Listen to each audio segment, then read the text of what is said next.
ज्या वेळेस पृथ्वीवर काहीच नव्हतं तर काय होतं, काही पेशीय सजीव होते, जसं अमिबा सारखे सजीव. सोसायटी, समाज तयार झाला की एक गाव, ट्रायबल कम्युनिटी ज्या राहतात ना त्यांचं काय असणार, गाव, विलेजची कन्सेप्ट आली. मंकी आणि आपल्यामध्ये 98% जीन्स सेम आहेत. आपण आज सुरू करतोय कितवीचं पुस्तक, इयत्ता 6वी, 6th स्टँडर्डचं आपलं बुक सुरू करत आहोत, ज्याच्यामधलं फर्स्ट चॅप्टर आहे म्हणजेच काय, पहिलं प्रकरण. ओके, भारतीय उपखंड आणि इतिहास. Okay, Indian sub continent and history असं या चॅप्टरचं काय आहे, नाव आहे. आता याच्यामध्ये बघायला गेलं तर जर तुम्ही 5th स्टँडर्डचं बुक तुमच्यापैकी कोणी रीड केलं असेल तर लक्षात येईल की कसं अश्मयुगापासून, म्हणजे ज्या वेळेस पृथ्वीवर काहीच नव्हतं तर काय होतं, काही पेशीय सजीव होते, जसं अमिबा सारखे सजीव, आणि त्याच्यापासून इव्होल्युशनची प्रक्रिया झाली आणि मग ह्युमॅनिटी किंवा प्लांट्स नंतर इव्हॉल्व्ह झालं. जिओलॉजिकल टाइम स्केल मध्ये कळेल तुम्हाला की कसं एक एक एक एक ॲनिमल येऊ लागलं आणि आज जी डायव्हर्सिटी दिसते ती बघायला मिळाली. इव्हन आपली ग्रोथ सुद्धा, बरोबर की नाही, आपलं सुद्धा अस्तित्व आज जसे आहोत तसे होतो का, नाही. मंकी आणि आपल्यामध्ये 98% जीन्स सेम आहेत, कारण त्याच्यापासूनच आपण तयार झालोय की नाही, म्हणजे ही इव्होल्युशन रिअल आहे की नाही. एवढे जर जेनेटिक मेकअप सेम आहे याचा अर्थ आपण काय करतोय, बिलॉंग करतोय त्यांच्यापासूनच आपल्यामध्ये काय झाली, उत्क्रांती झाली, आपल्यामध्ये बदल झाले, आपलं एक एक ऑर्गन काय होऊ लागलं, डेव्हलप होऊ लागलं. इंटेलेक्च्युअलनेस सगळ्यात जास्त माणसाकडे आली आणि अशा पद्धतीने माणूस अगदी बेसिक मंकी पासून, माकडापासून माणसाचा जन्म जो म्हणतो तो झाला. ती काय आहे, इव्होल्युशनची प्रोसेस. आणि याच्यामध्ये काय होऊ लागलं, इंटेलेक्च्युअलनेस सगळ्यात जास्त आपल्याकडे राहिली, म्हणून आज आपण काय आहोत, सिव्हिलाइज्ड आहोत आणि आपण सगळ्यांवर रूल करतो. त्याचं कारण काय, इंटेलेक्च्युअलनेस. ओके, आता ही जी जर्नी होती ही काही 1 वर्ष 2 वर्ष 10 वर्ष अशी होती का, नाही, मिलियन ऑफ इयर्स लागले, हजारो लाखो वर्षांचा काळ लोटला आणि त्याच्यानंतर आपल्याला हे आपल्यामध्ये काय दिसले, बदल दिसले. ओके, तर आता हिस्ट्रीमध्ये इयत्ता 5वीच्या पुस्तकात आपण काय बघितलेलं की कशा पद्धतीने अमिबा पासून इव्होल्युशन झालं, मग माणूस हळूहळू कसं नैसर्गिक साधन संपत्तीचा वापर करू लागला. आधी कपडे नव्हते, अन्न वस्त्र निवारा बेसिक नीड आहेत की नाही, कपडे कोणतेच नव्हते, वनस्पतींच्या साली वापरणं, त्यांचे पानं, लीफ जी मोठी मोठी आहेत ते लपेटणं, ते काय असायची, वेशभूषा असायची. ओके, त्याच्यानंतर मग शिवणकाम कशाने करणार, माशांचे काटे, त्याचा वापर सुईसारखा केला जात होता. ओके, हत्यारं होती खूप हेवी लोडेड, दगड वगैरे, मोठी दगड, आणि ती हळूहळू काय बनू लागली, आकार घेऊ लागली. हे होऊ लागलेलं एन्शियंट मध्ये. ज्या काळात लिपी पण नव्हती त्या काळात माणसं काय कुठे राहत असणार, मग कसं व्यक्त करत असणार आहेत तेच आपल्याला आज बघायचंय. ओके, आणि त्या काळामध्ये जर बघायला गेलं तर अन्न वस्त्र निवारा ह्या ज्या गरजा होत्या, अन्न मिळवलं जात होतं भटकंती करून, hunting and food gathering. Okay, अन्न गोळा करायचे आणि दुसरी काय, हंट करणं, मारणं ॲनिमल्सला, आणि त्याचं फ्लेश, मांस जो आहे, कान जो आहे तो तसंच्या तसं खाणं. शिजवण्याची पद्धती सुद्धा नव्हती जोपर्यंत आगीचा शोध लागला नव्हता. आणि राहत कुठे होते, शेल्टर्स मध्ये, आणि ह्या पूर्ण केव्ज पण नव्हत्या. शेल्टर म्हणजे काय, रॉक शेल्टर म्हणजे काय, दगडांचा असा आत गेलेला भाग जो असतो, छप्पर सारखं एक तयार झालेला, आणि आतमध्ये काय आहे, राहू शकतो व्यक्ती, तशा एरियामध्ये माणसं राहत होती. आधी ओपन एरियात, मग पाऊस आला तर शेल्टर्स मध्ये, अशा पद्धतीने तो राहू लागलेला. म्हणजे हे काळानुसार काय होऊ लागला, तो इव्हॉल्व्ह होऊ लागला, बदल करू लागला. आणि पृथ्वी आधी काय होती पूर्णपणे, तुम्ही द अर्थ पाहिलं असेल, जिओग्राफी मध्ये झालं असेल तुमचं, बरोबर, पूर्ण एक काय होती, आधी तर वायूचा गोळा, पूर्ण काय होतं, वायू होते, हे गॅसेस होते, व्हेरियस गॅसेसच्या कंपोजिशनचा एक काय होता, तो गोळा होता. म्हणून जेव्हा तुम्ही डब मूवी बघत असाल हॉलिवूडचे तर गोला वर्ड वापरतात की नाही पृथ्वीसाठी, कारण का, तो पूर्ण वायूचा एक गोळा होता. हळूहळू ग्लोबल टेम्परेचर मध्ये चेंजेस येऊ लागले.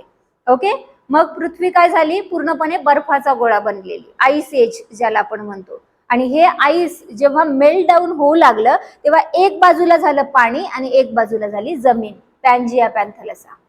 आणि हळूहळू काय होऊ लागलं, आता पाणी आहे एक बाजूला जमीन आहे, आणि ही पृथ्वी जी इथं आपल्याला दिसते पण टेबलवर, बरोबर की नाही, अर्थची आहे की नाही इमेज, तर एक प्रकारे ती काय करते, वेस्ट टू ईस्ट फिरते, स्वतः भोवती फिरता फिरता ती सूर्याभोवती प्रदक्षिणा घालते. आणि कशी, west to east, east to west जाते का, नाही, वेस्ट टू ईस्ट जाते.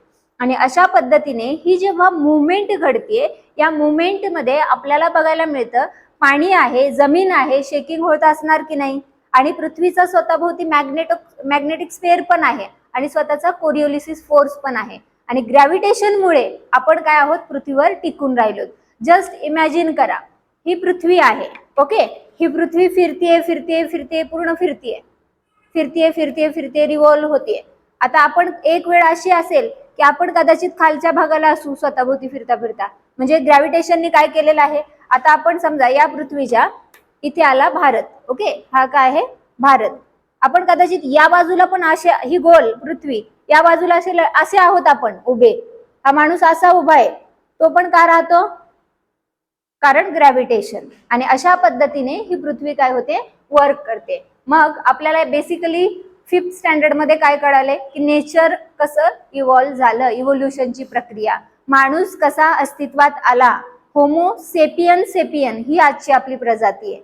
मेनली आपण बुक्स मध्ये काय स्टडी करतो, होमो सेपियन, पण डबल सेपियन लावा, कारण का आजचा माणूस आधीच्या माणसापेक्षा अधिक मोर काय आहे, इंटेलेक्च्युअल आहे, बरोबर की नाही, इंटेलेक्च्युअलनेस मध्ये वाढ झाली आहे की नाही, आणि म्हणून आपल्याला काय म्हटलं तर होमो सेपियन सेपियन. ओके, आता हे 5th स्टँडर्डचं. त्याच्यानंतर आदी मानवाच्या जीवनमानात आणि तंत्रज्ञानामध्ये काय झाले, बदल झाले. जेव्हा माणसाला आगीचा शोध लागला, तो कच्चं अन्न खाईल का, नाही, हळूहळू त्याला काय कळालं की बिया जर पडल्या, पाऊस पडला तर त्याच्यातून परत उगवतंय आणि ते पहिल्या बियांसारखंच असतं, ते धान्य, आणि म्हणून हडप्पामध्ये धान्याची कोठारं बघायला मिळाली. ओके, मग हे इव्होल्युशन त्याला कळत होतं, तो प्रत्येक गोष्ट काय करत होता, शिकत होता. आपला बर्थ झालाय, आपल्याला सगळं माहित असतं का, आपण हळूहळू शिकतो की नाही, आणि बऱ्याचशा काही गोष्टी असतात ज्या की आपल्याला अजूनही अननोन आहेत, आपल्याला त्याचं ज्ञानही नसेल, म्हणजे हळूहळू जसा जसा तो एक्सपोज होत गेला, शिकत गेला गोष्टी, आणि त्यावेळेस त्याला कळालं की तंत्रज्ञानामध्ये जे बदल होत आहेत त्याच्यानुसार त्यांनी काय केलं, स्वतःला जोडून बघितलं. आधी एखादा ॲनिमल आला तर तो प्रोटेक्ट करण्यासाठी काय डायरेक्ट अटॅक करणार आणि माणसाला खाऊन टाकू शकत होता, कारण माणसाला कळत नव्हतं मांजर आणि वाघ यांच्यात फरक आहे, दोन्ही पण कॅटचाच प्रकार आहे, बरोबर की नाही, पण दोघांच्यात फरक आहे की नाही. मांजर आपली गप बसेल घरामध्ये, वाघ ठेवेल का आपल्याला, त्याच्यासाठी आपण नाश्ता किंवा जेवण असू, बरोबर की नाही. मग हे त्याला कधी कळायला लागलं, जेव्हा अटॅक होऊ लागले, त्यांनी ते पाहिले, ऑब्झर्वेशन केलं, मग तो स्वतःला प्रोटेक्ट करू लागला. मग त्याला कळालं की आपल्याकडे काहीतरी पाहिजे जे याला घाबरवून पळून पाठवेल, मग तो मशालीचा वापर करून त्याला काय करू लागला, पळून पाठवू लागला. आगीचा शोध कामी आला की नाही. देन मग कुत्रा पाळू लागला, त्या कुत्र्याच्या भुंकण्याने काय होऊ शकतं, आपण प्रोटेक्टेड राहू शकतो, आपल्याला चाहूल लागेल की कोणीतरी आलंय. मग आणखी हत्यार, आपण एवढा मोठा दगड उचलायला गेला तर तो हलत नाहीये, दगड छोटा उचलला आणि टाकला तर तो लागतोय, हे कळालं असेल की नाही. मग त्याला अनुकुचीदारपणा आणणं, की ते जर आतमध्ये आरपार घुसलं, माणसाने टाकलेलं एखादं समजा भाला आहे, तो आरपार घुसला तर पुढच्याचा काही एक म्हणजे थ्रेट होतोय, आणि मग तो काय करणार नाही, आपल्यावर अटॅक करणार नाही, असा हळूहळू सगळा शोध. म्हणजे हे त्या प्रकारात काय म्हणू शकतो त्यांना आपण, तंत्रज्ञान. हे तंत्रज्ञान बदलत गेलं आणि त्याच्याशी तो ढाळू लागला. आता जर अश्मयुगीन संस्कृती बघितली तर नदी काठावर कृषी प्रधान संस्कृती तयार झाली. म्हणजे एन्शियंट पिरियड मध्ये आपल्याला ज्या रिव्हर्स आहेत त्या रिव्हर बँक्सच्या तिथेच आपल्याला संस्कृती बघायला मिळाल्या. जगातल्या मोठ्या संस्कृती प्रत्येक जर तुम्ही नाव घेतलं तर कुठे आहे, इजिप्तमध्ये नाईल नदी आठवेल, भारतामध्ये सिंधू नदी आठवेल, बरोबर की नाही, मिझोपोटेमिया, किती वेगवेगळी नावं तुम्ही ऐकता. आणि ही शहरं कुठे वसलेली होती, पूर्णपणे नद्यांच्या किनारी, आणि तिथे नद्यांच्या किनारीच काय झाली, संस्कृती तयार झाली. आणि ही संस्कृती कशी होती, कृषी प्रधान. यांना तंत्रज्ञान कोणतं होतं, बेसिक नॉलेज होतं, हत्यारं कशी बनवायची, बरोबर की नाही. दुसरं कोणतं तंत्रज्ञान, आगीचा शोध लागलेला, छोट्या छोट्या बेसिक लेवलच्या गोष्टी त्यांना माहित होत्या. आजच्या सारखं AI वगैरे त्याची टेक्नॉलॉजी माहित होती का, नाही. हे काळानुसार काय झाले, रिसर्च अँड डेव्हलपमेंट झाली. मग ही संस्कृती कशी होती, कृषी प्रधान संस्कृती. आणि ह्या कृषी प्रधान संस्कृतीमध्ये मानवी संस्कृतीच्या इतिहासाचा प्रवास कसा सुरू होतो त्याचा आढावा 5वी मध्ये झालेला आहे.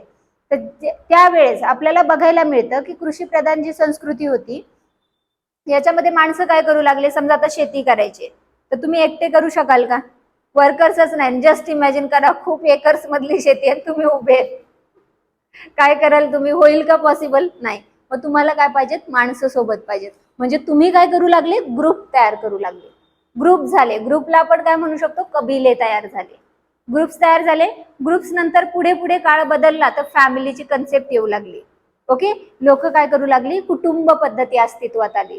कुटुंबातूनच पुढे इव्हॉल्व्ह झालं काय, एक सोसायटी, समाज तयार झाला की एक गाव, ट्रायबल कम्युनिटी ज्या राहतात ना त्यांचं काय असणार, गाव, विलेजची कन्सेप्ट आली. मग विलेज मध्ये काय असणार, शेती करणारे लोक. आणि दुसरी सिटी कन्सेप्ट पण त्या काळात बघायला मिळाली. जसं आपण जेव्हा हडप्पा बघू ना तेव्हा खूप साऱ्या साइट्स बघायच्यात आपल्याला. मग एका ठिकाणी मेटल वगैरे पण शोध लागू लागले ना, मग जिथे त्या गोष्टी बनतायत ते काय असेल, शहर, आणि जिथे ऍग्रिकल्चर चालू आहे ते काय असेल, खेड. मग ह्या कन्सेप्ट तिथे बघायला मिळायला लागल्या आणि हे इव्हॉल्व्ह होत गेलं.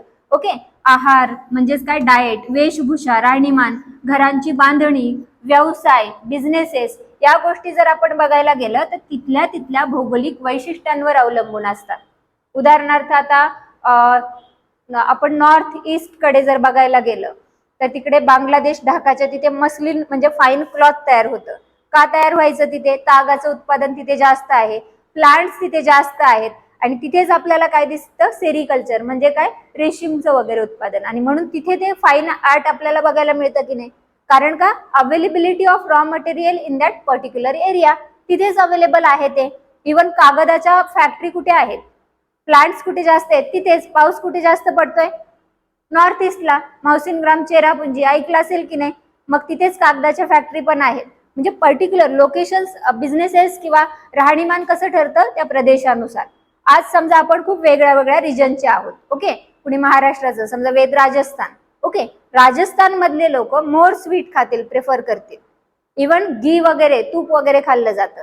तेच महाराष्ट्रीयन लोकांचं डाएट जेवण सारखं आहे का, नाही. इकडे काय केलं तर स्पायसी खाल्लं जातं, भाकरी खाल्ली जाते. तिकडे काय असणार आहे, पूर्णपणे चुरमा आणि आपण काय म्हणू शकतो, दाल बाटी, बरोबर की नाही, त्याचा चुरमा, बाजरीचा चुरमा खाल्ला जाईल.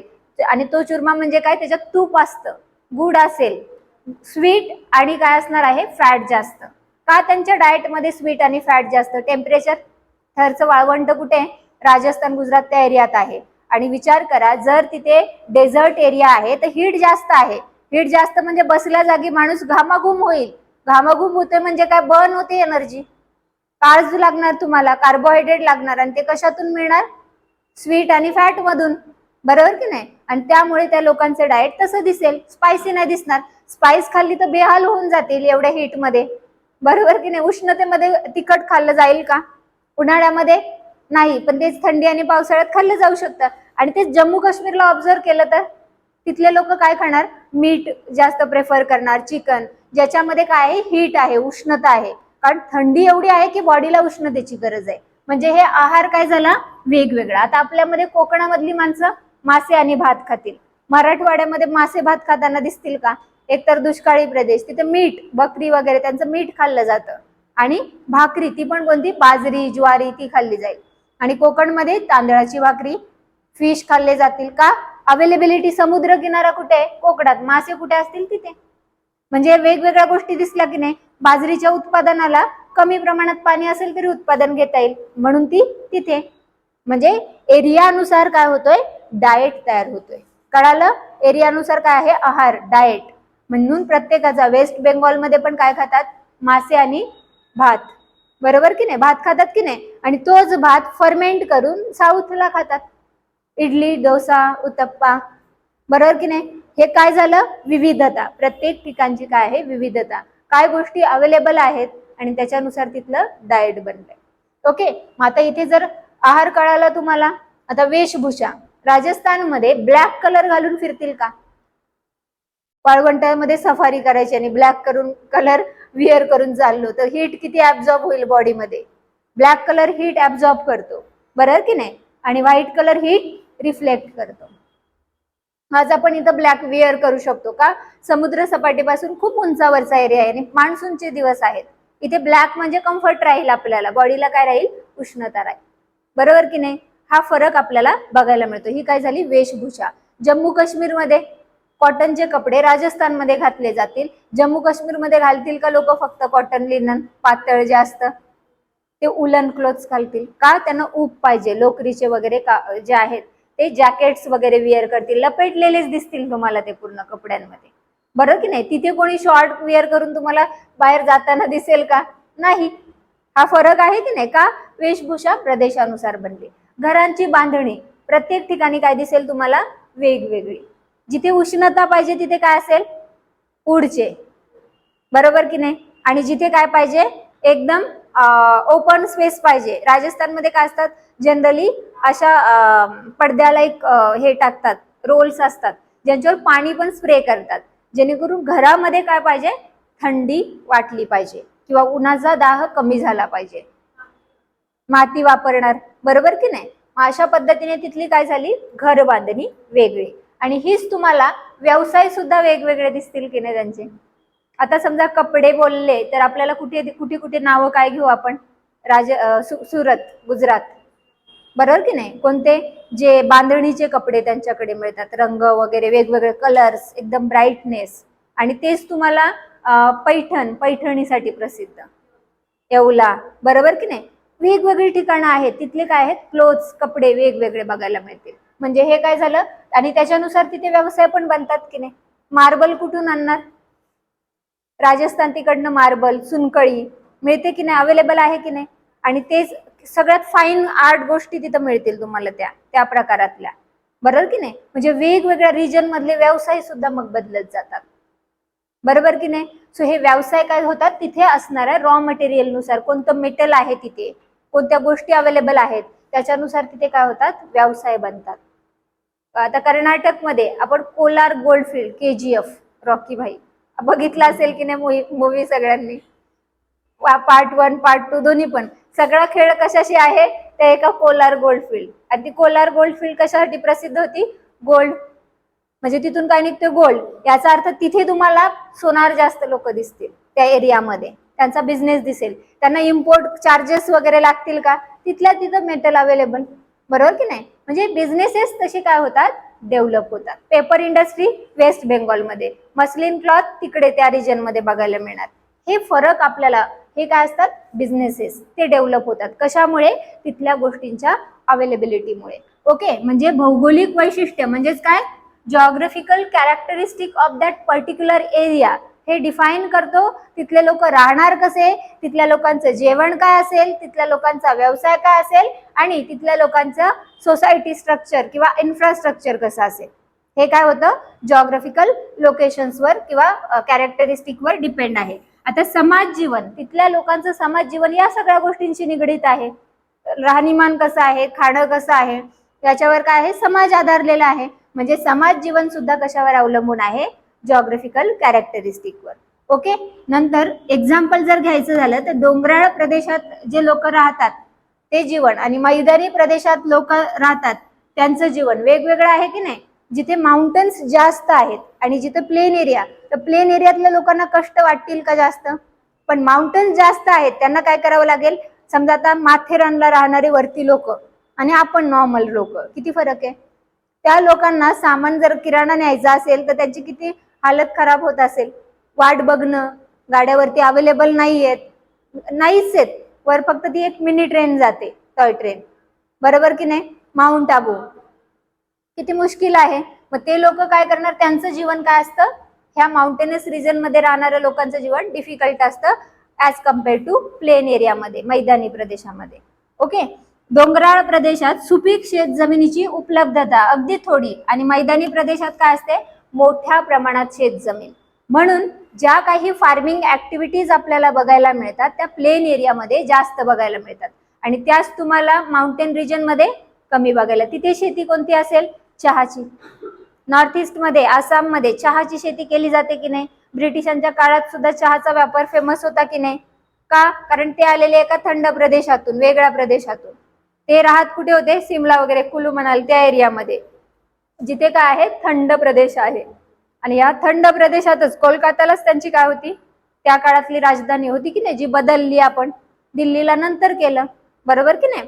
मग आता त्या लोकांना तिथे कम्फर्टेबिलिटीसाठी थंड आहे म्हणून चहाची सवय लागली, कारण तिथे चांगले अँटीऑक्सिडंट असतात झाडांच्या पानामध्ये, म्हणून ते फेमस झालं. आणि आज तो चहा ब्रिटिशांनी जो देण दिलाय तो बरेचसे आजार भारतामध्ये तयार करतोय. बघत असाल की नाही तुम्ही? करतोय की नाही आजार? किती डायबेटिक पेशंट आपण गावागावात आता बघाल. आणि लोकांना कंट्रोल होत नाही. साखर किती खाल्ली जाते? साखर रिफाईन व्हर्जन आहे, शुगर आहे ती, आणि ती चांगली आहे का तेवढी बॉडीसाठी? नाही. आपल्याकडे आधी काय खात असतील? गुड वगैरे खात असतील, बरोबर की नाही, जे की हेल्दी आहे. आयर्नची डेफिशियन्सी पूर्ण भरून काढायला मदत करतात गुड शेंगदाण्याचे लाडू. आणि तेच आता आपण बघायला गेलो तर आपण काय प्रत्येकाच्या घरात काय बघायला मिळते? साखर. गुड शेंगदाणे किंवा गुड वगैरे वापरतात का? नाही. 90% लोक तर शुगरच वापरतात. ज्यांना फार रेअरली अवेअर झालेत ते लोक पुन्हा बॅक टू पहिल्या गोष्टींवर आलेत, म्हणजे मातीची भांडी, गुड वगैरे खाणं, त्याच्यानंतर आपलं पालेभाज्या, या गोष्टी आल्यात, बरोबर की नाही. तर हे बदललं. आणि हे आपल्याला कसं बघायला मिळतं? डोंगराळ भागामध्ये मग ती चहाची शेती. सगळं बाकीचे धान्य घेतले जाऊ शकतात का? डोंगर म्हणजे काय? दगडांचा, मातीचा एक समुच्चय असतो, जो एक ट्रँग्युलर शेप मध्ये तुम्हाला बघायला मिळेल, बरोबर की नाही. आणि आता त्याच्यावर कसली शेती होणार आहे शक्य, आणि कशी पेरणी कराल तिथे? म्हणून तिथं काय आहे? चहाचे पिकं, ज्या लेअर तुम्हाला बघायला मिळतील तसे ते घेतले जातात.